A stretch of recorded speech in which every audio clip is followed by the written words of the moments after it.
Hello guys, कैसे हो आप सब। आप सभी का स्वागत है आपके अपने चैनल ब्राइट स्टडी में। मैं आपका तहे दिल से स्वागत करती हूँ। गाइस, आज हमारी फर्स्ट क्लास है चाइल्ड डेवलपमेंट एंड पेडागोजी। आज हम चाइल्ड डेवलपमेंट पेडागोजी पढ़ेंगे। साथ ही साथ इसके सारे टॉपिक्स में आपको हर एक वीडियोस में आपको डिस्कस कराऊंगी। साथ ही साथ हर एक टॉपिक बहुत अच्छे से पढ़ाऊंगी, समझाऊंगी, ताकि आपको एग्ज़ाम्स में इन टॉपिकों के द्वारा हेल्प मिल सके और आपके स्कोर बहुत अच्छे हो सके। तो गाइस, हम शुरुआत करते हैं अपने टॉपिक से। तो आज हम बिल्कुल बेसिक पढ़ेंगे साइकोलॉजी, यानी कि मनोविज्ञान। मनोविज्ञान का अर्थ क्या है, उसकी शुरुआत कब हुई, किन किन वैज्ञानिकों इन्हें किन किन नाम से बोला, किन किन नाम से बताया। साथ ही साथ आज हम इसकी 4 अप्रोचेस भी पढ़ेंगे मनोविज्ञान की। तो गाइज लेट्स स्टार्ट, हम आगे पढ़ते हैं। सबसे पहले हमारा मनोविज्ञान का शाब्दिक अर्थ। मनोविज्ञान शब्द ग्रीक भाषा के साइको तथा लॉग शब्द से मिलकर बना है। साइको का अर्थ है आत्मा, यानी कि सोल, और लॉग शब्द का अर्थ है अध्ययन, यानी कि आत्मा का अध्ययन करना। ठीक है, साइक्स और लॉग्स का अर्थ है आत्मा का अध्ययन करना, जो कि मनोविज्ञान का जो शब्द है वो सबसे पहले लाए थे रुडोल्फ कोल्के, जिन्होंने अपनी एक बुक में बताया था। उनकी बुक हमें गाइज आप लिख लेना, साइकोलॉजिया। साइकोलॉजिया इनकी बुक थी, जो कि ये 1590 में लाए थे। 1590 में इनकी बुक आई थी साइकोलॉजिया। ठीक है गाइज, रुडोल्फ कोल्के की बुक थी। आगे देखते हैं हम अब कि किन किन शताब्दी में इनको किस किस वैज्ञानिकों ने क्या क्या नाम दिए थे। 16वीं शताब्दी में इनको आत्मा का अध्ययन कहा था, जो कि आत्मा का अध्ययन किस किसने कहा था, इसे प्लेटो, अरस्तु तथा डेकार्ट, इन 3 वैज्ञानिकों ने इसे आत्मा का अध्ययन कहा था। 17वीं शताब्दी में इसको मन का अध्ययन कहा गया था। मन का अध्ययन, जो कि इसको किसने बोला था, लॉक्स और पैम्पोलॉजी ने। लॉक्स और पैम्पोलॉजी ने, इन दो वैज्ञानिकों ने 17वीं शताब्दी में से मन का अध्ययन कहा था। 18वीं शताब्दी में इसको आगे आकर मन चेतना का अध्ययन कहा था। चेतना का अध्ययन, जो कि ये विलियम वुंट ने बोला था, विलियम वुंट। गाइस, जो ये वैज्ञानिकों के नाम हैं, इन वैज्ञानिकों के नाम आप सभी को याद करना बहुत ज़रूरी है, ताकि आपको कभी आ गया मन का अध्ययन किसने बोला था या चेतना का अध्ययन, तो विलियम वुंट, प्लेटो, अरस्तु, लॉक्स, किस किस वैज्ञानिकों ने किन किन शताब्दियों में ये क्या क्या नाम दिए थे, तो ये लर्न करना बहुत ज़रूरी है। ठीक है, 19वीं शताब्दी में इसे मन की सहरचना का अध्ययन कहा था, जो कि किसने बोला था, विलियम जेम्स ने इसे मन की सहरचना का अध्ययन बोला था। उसके बाद जो हमारी आखिरी आई थी 20वीं शताब्दी में, मनोविज्ञान को व्यवहार का विज्ञान माना गया था। व्यवहार का इसीलिए इसको आखिरी ये हमारी रही थी, और जो कि यही अभी तक चली आ रही है, जो कि किसने, इसके जो फाउंडर थे, कौन थे, जनक वॉटसन। इसको वॉटसन ने बोला था व्यवहार का विज्ञान।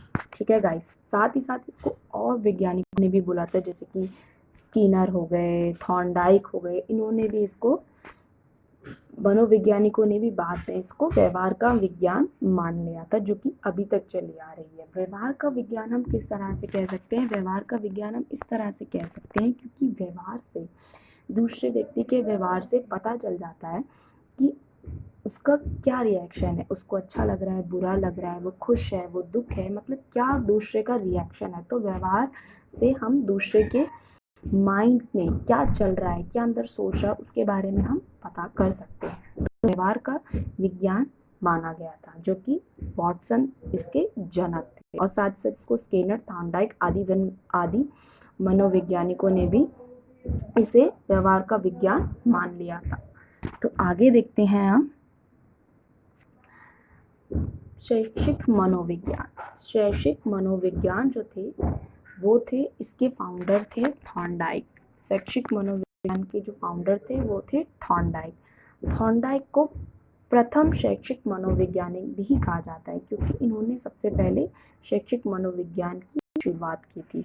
साथ ही साथ इन्होंने सबसे ज़्यादा योगदान अपना शैक्षिक मनोविज्ञान पर दिया था। और इनका जो एक्सपेरिमेंट था, जो इन्होंने एक्सपेरिमेंट किया था, वो था इनका पशु मनोविज्ञान। इन्होंने पशुओं में, अलग अलग पशुओं में रिसर्च करी, एक्सपेरिमेंट किया और देखा। साथ ही साथ भारत में पहली बार मनोवैज्ञानिक जो प्रयोगशाला है, गाइस कभी कभार ऐसे क्वेश्चंस आ जाते हैं कि पहली जो मनोवैज्ञानिक प्रयोगशाला है, जो लैबोरेटरी है, वो कहाँ है? वो 1915 में कलकत्ता के विश्वविद्यालय में खोली गई थी। कलकत्ता के विश्वविद्यालय में खोली गई थी। कुछ कुछ पॉइंट्स मैंने बीच में आपको इसलिए लिखवा दिए गए हैं क्योंकि कभी ऐसे पॉइंट्स उठकर बीच में आ जाते हैं सीटेट के एग्ज़ाम्स में या ऑल टेट कोई भी एग्ज़ाम हो, कि सबसे पहले मनोवैज्ञानिक प्रयोगशाला कब खोली गई थी या कहाँ खोली गई थी, या जो थॉर्नडाइक थे उनको कौन से मनोवैज्ञानिक माना गया था। तो ऐसी चीज़ें आ जाती हैं, तो मैंने आपको हाईलाइट करके काफ़ी अच्छे से समझाया है। ठीक है, कलकत्ता में विश्वविद्यालय में खोली गई थी, जो थी 1915 में। ठीक है गाइस, थॉर्नडाइक थे शैक्षिक मनोविज्ञान के जो फाउंडर हैं, जनक हैं, वो है थॉर्नडाइक। तो हम आगे देखते हैं। आगे है मनोविज्ञान की 4 अप्रोचेस। तो हम इन 4 अप्रोचेस को बहुत अच्छे से समझेंगे और पढ़ेंगे। हमारी पहली अप्रोच है स्ट्रक्चरलिज्म यानी कि संरचनावाद। स्ट्रक्चरलिज्म यानी कि संरचनावाद के जो फाउंडर है वो विलियम वुंट थे। विलियम वुंट का कहना है, इन्होंने अपने ऊपर सेल्फ स्टडी करी। इन्होंने किसी और के ऊपर, ना पशु ना कोई व्यक्ति या किसी के ऊपर नहीं, इन्होंने खुद के ऊपर, अपने आप के ऊपर सेल्फ स्टडी करी। जाना कि लोगों के अंदर चिड़चिड़ापन क्यों आ जाता है, देखा, उन्होंने खुद को महसूस करके देखा कि गुस्सा क्यों आता है, या किसी के अंदर इतना पेशेंस क्यों रहता है, या दूसरों के अंदर क्यों इतना पेशेंस नहीं रहता। इन्होंने इन सब चीज़ों को अपने अंदर जाना, अपने आप खुद से सेल्फ स्टडी करी, जो कि इस सेल्फ स्टडी को हम अंतर्निरीक्षण भी कहते हैं, यानी कि इंट्रोस्पेक्शन। इसको हम इंट्रोस्पेक्शन भी कहते हैं। इन्होंने खुद से सेल्फ स्टडी करके देखा। अगर अपने माइंड को, उन्होंने बोला कि हम अगर अपने माइंड को समझ लेंगे तो दूसरे को भी हम समझ लेंगे। अगर हमने अपने आप के माइंड को समझ लिया तो हम दूसरे को भी समझ लेंगे, क्योंकि अपने माइंड से हम दूसरे व्यक्ति के व्यवहार को समझ सकते हैं ना, क्या चल रहा है उसके माइंड, है ना। तो हमने अपने माइंड से अगर हम समझ लेंगे तो हम दूसरे को भी समझ लेंगे कि उन्हें क्यों गुस्सा आता है और साथ में कैसा व्यवहार करना चाहिए, उनके इस टाइम पर उनके साथ कैसा व्यवहार करना चाहिए। ठीक है, ये है हमारे स्ट्रक्चरलिज्म, जो कि इनको किसी ने, इनके जो फाउंडर थे वो थे विलियम वुंट। अब हमारे जो सेकंड अप्रोच है वो है फंक्शनलिज्म यानी कि प्रकारवाद यानी कि फंक्शनलिज्म, जो कि इसके फाउंडर हैं विलियम जेम्स। इसके फाउंडर हैं, इसके जो जनक है वो विलियम जेम्स है, जिन्होंने मन के कार्य का अध्ययन माना। विलियम जेम्स कहते हैं कि किसी व्यक्ति या बच्चे के माइंड की संरचना नहीं, बल्कि वे किस तरह से कार्य करता है वो देखना है, कि मतलब उसके वो मन किस तरह से, किसे कैसे कार्य कर रहा है वो हमें देखना है। मतलब कि मन के कार्य, जो कि ये प्रकारवाद में ये कार्य, इस कार्य को समझ लेना, बस आपको यहाँ पे समझ आ जाएगा कि मन के कार्य का अध्ययन करना है यहाँ पे। ठीक है, मतलब मन के कार्य का अध्ययन करना इन्होंने किया और जज किया कि बच्चों का माइंड किस तरह से काम करता है। इस बेस को ही इन्होंने कार्य किया था, इन्होंने इस बेस पर ही जज किया, इन्होंने इस बेस को ही अपना कार्य बना लिया था, यानी कि मन के कार्य का अध्ययन, इन्होंने मन के कार्य का अध्ययन माना था। जो इसके जो फाउंडर थे वो विलियम जेम्स थे। ठीक है गाइस, समझ आ रहा है ना गाइस। अगर आपको कुछ भी प्रॉब्लम्स हो तो आप मुझे अपने कमेंट्स करके आप मुझे बता सकते हैं कि आपको वीडियो कैसी लग रही है, कहाँ पे आपको प्रॉब्लम्स आ रही है, ताकि मैं आपकी प्रॉब्लम्स को सॉल्व कर सकूँ। साथ ही साथ अगर गाइस आपको अच्छी लग रही है मेरी वीडियो तो प्लीज़ इसे लाइक शेयर सब्सक्राइब करना ना भूलें। तो गाइस हम आगे चलते हैं, हम देखते हैं थर्ड, यानी कि थर्ड है हमारी कॉग्निटिविज्म यानी कि संज्ञानवाद। जो कि इससे मेंटल प्रोसेस कहा गया है, मानसिक प्रक्रिया की ये स्टडी थी, माइंड की, माइंड में क्या चल रहा है, कैसे चल रहा है, जो कि माइंड पर जैसे ही आता है तो हमारा एकदम से ध्यान आता है प्यासे, क्योंकि इन्होंने ही संज्ञानवाद पर अपनी थ्योरी दी है। ठीक है गाइस, ये जो मानसिक प्रक्रिया है, जो ये मानसिक प्रक्रिया है संज्ञानवाद, जो कि प्याजे ने बताया था, क्योंकि कॉग्निटिविज्म एकदम से हमारा ध्यान आता है प्याजे, तो इन्होंने प्याजे ने बताया था कि ये जो स्टेज वाइज बच्चों का माइंड बढ़ता चला जाता है, क्योंकि मतलब जिस तरह से बच्चे छोटे हैं, जैसे बच्चे छोटे रहेंगे नर्सरी में, फर्स्ट में, सेकंड में, तो वो ABCD, फिर शब्द सीखते हैं, फिर वाक्य सीखते हैं, मतलब धीरे धीरे उनका प्रोग्रेस होता है ना। तो ऐसे तो नहीं कि वो बचपन से ही सीधा वाक्य बनाना शुरू कर दें, नहीं ना, तो धीरे धीरे उनका माइंड बढ़ता है, धीरे धीरे स्टेज वाइज उनका माइंड बढ़ता चला जाता है, उनकी एज के अनुसार वे कार्य करते हैं, वो अपने एज के अकॉर्डिंग ही कार्य करते हैं। अब उनकी एज वो अभी वो छोटे हैं तो स्कूल जा रहे हैं, फिर वो पढ़ाई करेंगे, कॉलेज जाएंगे, फिर वो ऑफिस जाएंगे, है ना, मतलब धीरे धीरे स्टेज वाइज उनका कार्य बढ़ता है। बच्चा किसी किसी चीज़ को लेकर बैठा नहीं होता, मतलब किसी भी वो चीज़ को ले बैठा नहीं होता, जैसे जैसे प्रॉब्लम आएंगी वैसे ही माइंड में विचार निकलते चले जाएंगे, मतलब किसी भी वो चीज़ को नहीं लेकर बैठता, जैसे ही उनके पास प्रॉब्लम्स आएंगी तो वो उसको उसके अकॉर्डिंग ही सॉल्व करता है। तो संज्ञानवाद का मतलब है मानसिक प्रक्रिया की स्टडी, मतलब मानसिक प्रक्रिया की स्टडी, जो कि इन्होंने पहले ने बताया था। ठीक है गाइस, जो हमारी लास्ट है, फोर्थ है व्यवहारवाद, यानी कि बिहेवियरिज्म। व्यवहारवाद की जो फाउंडर है वो है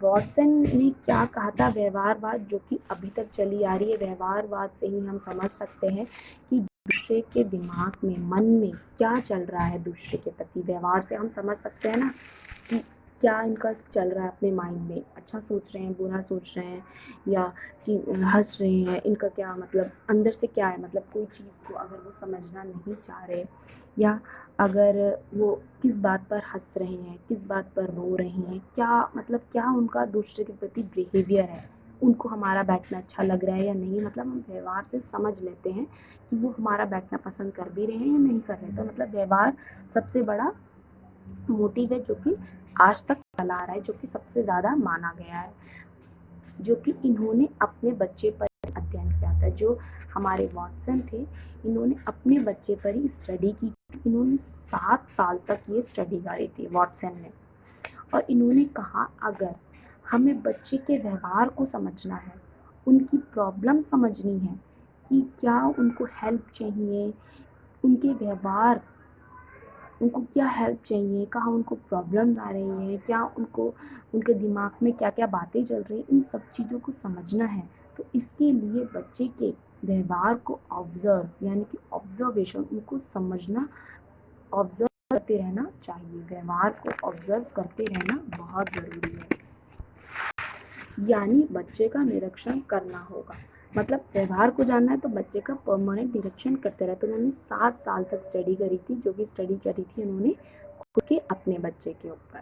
ठीक है गाइस, आगे है हमारा, अभी हमने पहले मन का अध्ययन पढ़ा, आत्मा का अध्ययन पढ़ा, इसमें देखा कि हमें कुछ भी चीज़ें दिखाई नहीं दे रही, मन के अध्ययन में, दिमाग के अध्ययन में, कुछ भी चेतना का अध्ययन जो हमने पढ़ा ये सब, इसमें हमें कुछ चीज़ दिखाई दे रही है, नहीं दे रही, जो कि ये सब चीज़ें हमें व्यवहार में दिखाई देती हैं कि उसका कैसा व्यवहार है दूसरे के प्रति, उसको वह व्यक्ति अच्छा लगता है या नहीं, मतलब व्यवहार से ही तो पता चल जाता है ना। तो व्यवहार से उन्होंने देखा, जिसमें हमें बच्चे का समझ आ जाता है, हम समझ सकते हैं, जज करके हम समझ सकते हैं उस चीज़ को।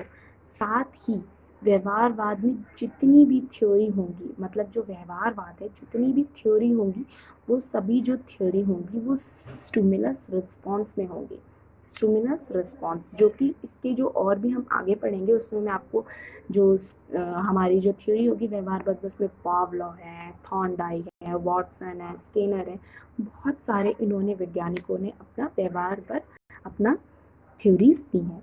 तो हम वो चीज़ हम आगे पढ़ेंगे। तो guys thank you so much, please अगर आपको मेरी वीडियो अच्छी लगती है तो लाइक, सब्सक्राइब, शेयर करके ज़रूर बताएं और अपने कमेंट्स शेयर करके ज़रूर बताएं कि आपको वीडियो कैसी लग रही है। Thank you guys.